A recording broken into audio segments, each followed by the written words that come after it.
President Atana Pelu Masaker Bilang Kuile Amatu Bipatum Alal Sombiana Zetila Tangiani Alal Kuya Dura Aru in charge Neda Nomination paper Teluda Lamea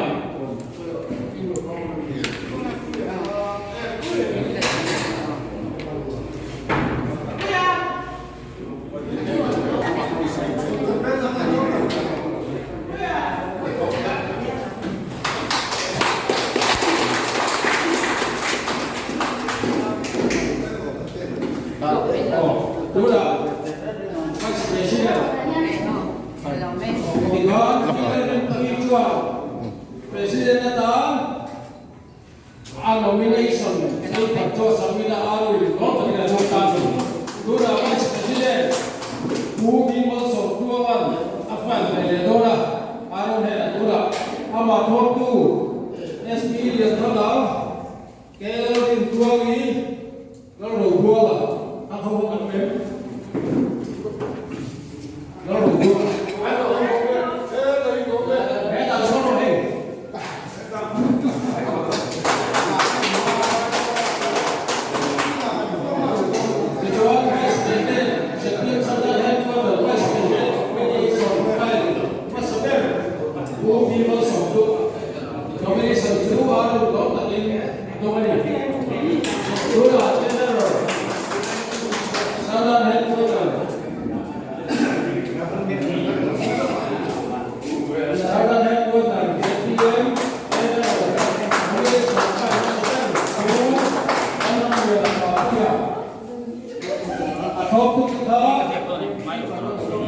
Si bakal suami deh, si sebelah,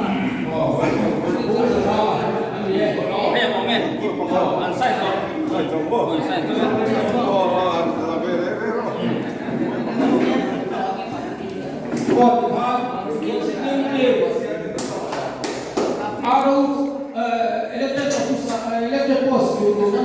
tuan executive committee member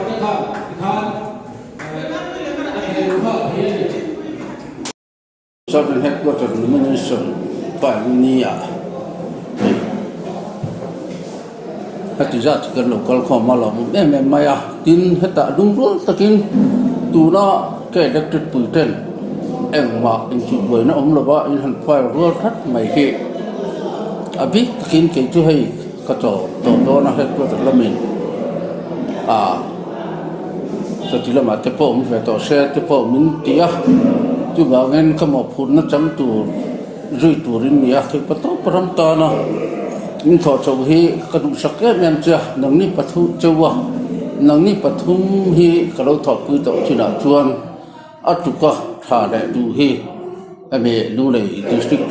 tan hian ka helaba chu ba ngen du sak na sang ber ka ra chawa boina in file na hi tlang ngai se po ka du wa ling ngai turin du sak na ka ran bok chau ni ole boina hianin hey Southern Headquarters elected OB in thanna kan nei dona kapming hi lalrin pui ania tuna hian Southern Headquarters a hian Vice President Puivimal Samtwang ne kan ni meka tichuan sang ni le som ni le patni October ninga hian kan in thang dona ta chuan helaya ka tho pui tele kan abik takin kan president kal chhuak ta pusilan ming le ani ten min du sak em in president na chelve thi turin nomination file turin min ti a ti chuan hei chaklo tak chung le lau thong tak chungin president ni turin nomination chu ka file fel beta a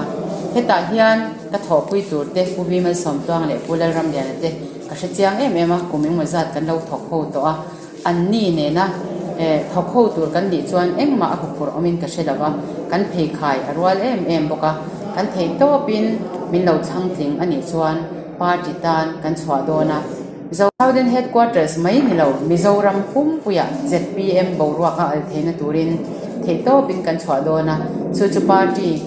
kan member te hian min lo share sakula kan duwa kan du na te min ti lo tin saka hilaya hian vote te po min lo pe theu turin thin lung takin kan so ma cheu kalome Ule ke hi Vimal Songtluanga ZPM Southern Headquarters Vice President lai me kania kan maluka ZPM Southern Headquarters in Thlan lom tura ei voinia lungru takin athiang khoi na awangin nomination kanan file ta ania ZPM party anga lo on chokhan president masabel kania chuang kan tra ma lo to pa tuna kan president ilai si lalming lian hi president an om chu le a ti chuan hei kan tra ma lo zo le ta a tuna kan president ilai si lalming lian a le ke le tuna nomination ka file pui pilarin pui president tu le pilal ram lian a treasurer tu te le kan party thin lung ni po hian ka hria a kalphung thar ani na nga ni na in ken dia dial ke ni lo nang nang ni na hun ni na ke pui sa hau tu lo na hun ani na hi kan pom tlang in kan hria a ti chuan tuna kan in line up ma hian ZPM Southern Headquarters tan le chintan karon in chok chuak ani lo me ale voina he kan thian te honen ZPM Southern Headquarters sa elected OB ni tur chuan nomination kan han file felta ka thian ten soyang khan tuna kan kalphung kan han in line dan ang chuan pirin pui president pu Vimal Songtluang appointment state vice president tin keila ramliana pa puya treasurer turangin hian in kopkai thatakin elected OB lo om sa te ni na pakhat ma in chu thuam lovin ti hian kan han file the hi lomom ka ti ema pathian rem min ruat sakpo nin ka ria a chowang chuan pathian in rematia kan lo lang chhota ni pon in kopkai thatakin kan thok khowang ti hi kan party member te po kan tiam chewa tin engemaw thulawanga he post kan chu te po hi kan party ruai tu dang ten an lo chu ve a alo lang lo pola ka lo tangta ni pon ke phe chuan thei to pin ka support dona anni pahni an thlin theina tur hian ka thale zung le ka theina zong zong ka seng dona an tan hian ka be pui dona ni ri po hi voina hian party worker ta hiata kan soilang du bok ani anne yang tho pui tura hetianga kan thurual pui thei hi kalom tak setani lome